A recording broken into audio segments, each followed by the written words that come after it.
இன்றே டவுன்லோட் செய்து உங்கள் ஃபேவரட் ஷோக்களை என்ஜாய் பண்ணுங்க. இந்த ஊர் முன்னாடி அர்ச்சனா தப்பான போலீஸ் இல்லைன்னு நிரூபிக்கிறதுல தான் இருக்கு. என் அம்மா குணமானதுக்கு அப்புறம் அவங்க எந்த தயக்கமும் இல்லாம எல்லாரும் முன்னாடியும் தலை நிமிர்ந்து நடக்கணும். என் அம்மாவை தப்பா பேசின எல்லாரும் அவங்கள நினைச்சு பெருமைப்படணும்.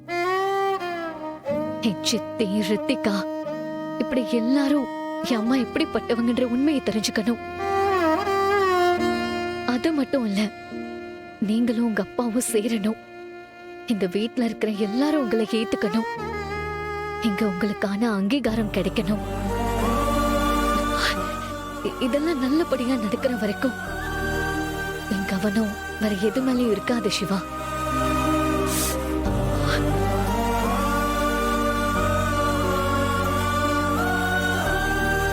நான் நினைக்கிறதெல்லாம் நடந்ததுக்கு அப்புறம் நம்ம 2 பேருக்கும் நல்லது நடக்கிறதா இருந்தா அது நம்ம அப்பா அம்மாவோட ஆசீர்வாதத்தோட நடக்கணும்.